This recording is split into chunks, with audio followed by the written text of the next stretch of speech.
Alright, Run Better Project. Today's episode, warming up. So I'm actually about to go for a run. It's a beautiful day outside. I have the blinds covered just because I don't want to be super backlit. And I'm going to take you through what I actually do for a running warm-up. And what we're trying to do with a warm-up and what we're trying to achieve with this is, one, we want to actually literally warm up. We want to get our body temperature up. We want to get especially key muscle groups / areas of our body really warm, lots of blood flow going. We want to dynamically mobilize also, so improve our functional range of motion that we can use when we go out and run. And we want to really get our postural or stability muscles online, get those things working, get them active so that when we go out and run, we don't have to really be trying to activate stability. It's already there waiting for us. So I'm just going to get going and we're going to do it. So number one, first thing I do, and I do this even when I'm in public, is this marching. This looks ridiculous when you do this in a commercial gym. I've done it many times, been stared at by meatheads. But if you think about what I'm doing here, it's an exaggerated kind of running or walking motion. I'm flexing at the hip on one side, whoop, I'm extending at the hip on the other side. This glute is working, and my one shoulder is coming up into flexion, external rotation. My other shoulder is going down into extension, internal rotation. And I'm doing this, I usually do this about 60 times. I'm not counting right now because I'm talking to you. But I want to get myself just moving. And I'm getting my blood flowing with this. I can do this from a rest. It's not too intense. But it gets me breathing a little bit. Gets the heart pumping and just gets this basic cross pattern of movement of opposite arm and leg working together going. And that's going to be a common theme in what a lot of this warm-up entails, is that cross pattern. Alright, so I'm just going to keep going a little bit longer until I'm nice and warm. Alright, cool. Now, I'm going to go onto my back. And we're going to hit that cross pattern from a different way. So I'm going to lift up into a hollow position, which means my lower back is touching the ground, not a whole lot else. Opposite arm and leg are going to come together. Again, it's the cross pattern. I'm really working tight with my abs here. Keeping my lower back in contact with the ground. Working on the stability. I'm resisting extension, which I'm going to have to do when I run so that I don't dump out into my lower back. Show you from the side what that looks like. And lower back's the only thing on the ground. Opposite arm and leg are coming in and working hard. Boom. Alright, I'm going to flip over onto my belly. Whoops. Opposite arm and leg are going to lift up here. I'm working on hip extension and getting my lower back, stabilizing muscles, my multifidi, rotatories, all that stuff online.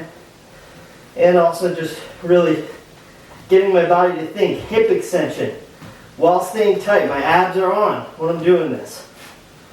Alright, so I do that maybe 8-10 times on each side. Alright, I'm on my back. We're going to bridges. 2 feet down. Tuck my tailbone. Lift my hips up. Hip extension, right? Getting my glutes to work. Get them to think, hey, we got a lot of work coming up. Let's get some blood flow. Let's get some neurological input. Let's get ready to work, because we are going to have to work. Your glutes really need to be ready to work when you're going for a run. If they don't, your hamstrings get overworked, your calves get overworked, your lower back gets overworked. Everybody else tries to make up the difference. Alright, next up, dead bug. So I'm on my back. Got my lower back pressed on the ground. I'm extending the opposite arm and leg. Breathe in as you reach. Breathe out as you come back. Nothing changes in here though. It's the key to doing this. I want to stay tight in my abs. Belly button's pulled in. I'm breathing in and expanding out into my ribs. Getting my body to think. Diaphragm. Let's create some pressure down there. So maybe 10 on each side with that one. Alright, and then we're on to single leg bridge. One knee pulled in. Tucking the tailbone, lifting the hips up, showing you from the side. Tuck, pulling that in. tucking the tailbone, hips are pressing up. About 5 on each side of that one. All right. Whew, hips and middle of my body are really nice and warm. Okay, so let's do a couple stretches for those real quick. Big one, most important stretch that I do before I go running is this half kneeling lunge. So I'm going to one knee's on the ground, other knee's bent, everything's 90 degrees. This hip's 90 degrees, this knee's 90 degrees, this knee's 90 degrees, and then I'm going to lift up. So my back toes are tucked under, so you can see from this angle what I'm doing, and I'm going to lift up 1 inch. Come up, good. And I'm squeezing my butt. This is a big stretch for my hip flexor. My plantar surface on that foot is getting opened up. I go for usually about 10 deep breaths here. I want to stay tight here. Neutral, shoulders are back, chin tucked.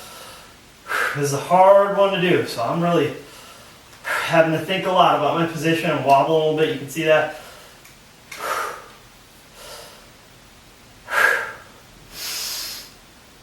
Couple more deep breaths.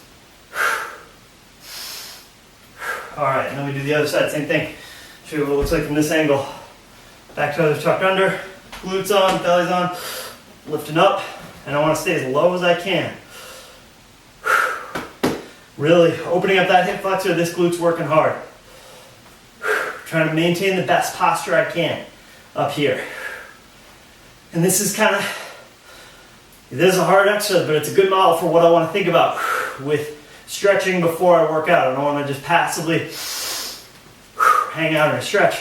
I want to get into a position that challenges my mobility and stability at the same time and either do isometrics or dynamic movements. All right, let's focus on the calves now. We got the middle of the body warmed up.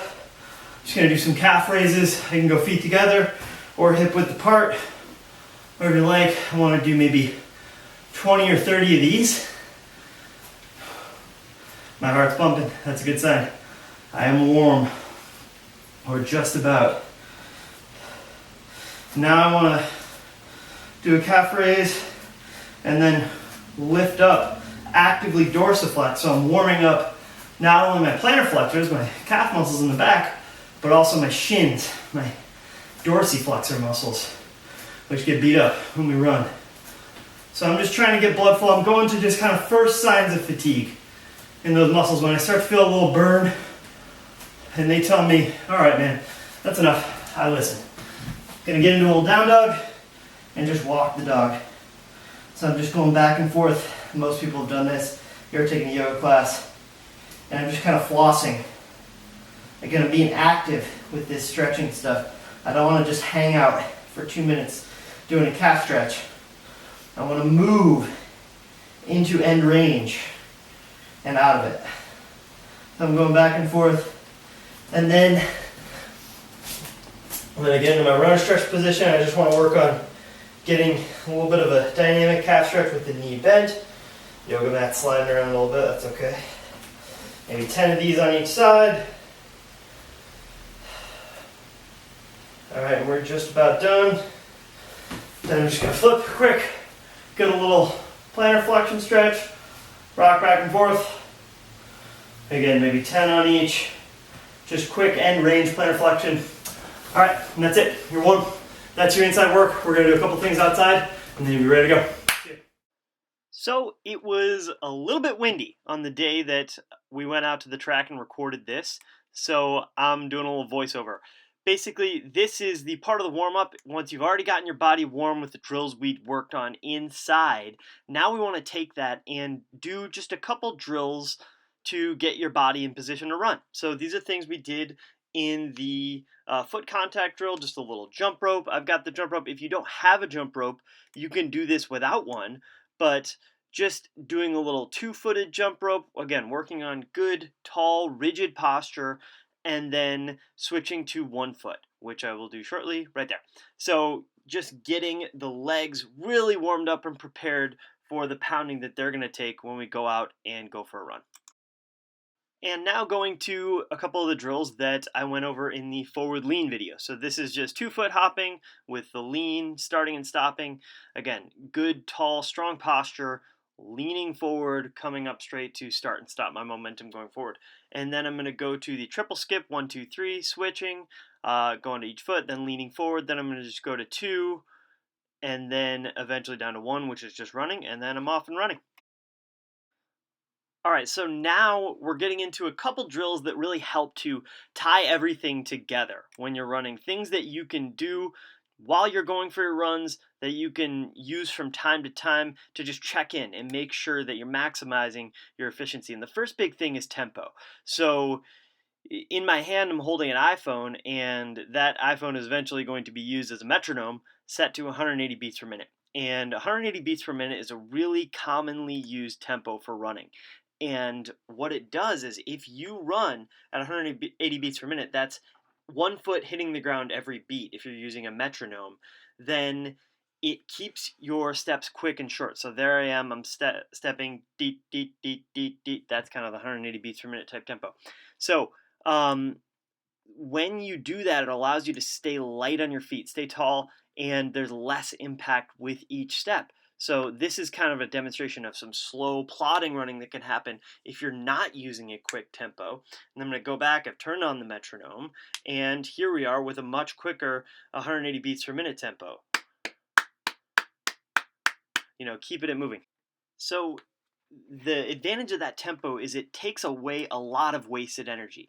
When you run at a slower tempo, what I'm demonstrating there is you can have a lot of up and down movement. That up and down movement is just wasted energy. Any muscle power or calories that you're putting into moving your body that moves your body up away from the ground is not moving you forward. We want every bit of energy we're getting from the foot contacting the ground to move the body forward. That's what the efficiency of the tempo is all about. So if you like to run with a metronome, do that, set it to 180 beats per minute. If you like music, there are a lot of playlists out there that will do 180 beats per minute. So that's good ways to apply that to your actual running. Now we're going to talk about rotational stability or the gun drill. So this is another area where we see a lot of people waste energy, and this is just a demonstration of kind of what you see a lot of jogging, running look like, is that rotational movement that's not moving your body forward, that's just kind of sloppy. So the gun drill is what this is called. I'm putting my fingers together, making a little finger gun, and then I want to keep the imaginary gun stable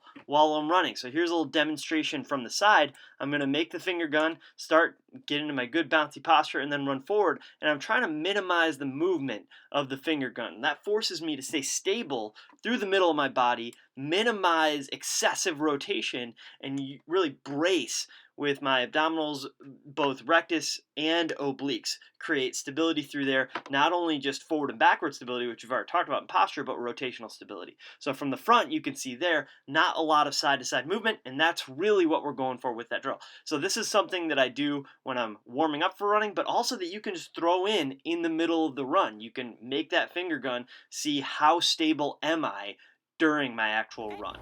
All right, so we finished our run, and I'm back home. Before I even get in the door, my cool down starts. So I'm just on the step, and I'm just dropping my heel off. This is one of my favorite calf stretches. I think this one with the knee straight, I'm gonna do for a minute on each side, then I'm gonna bend the knee.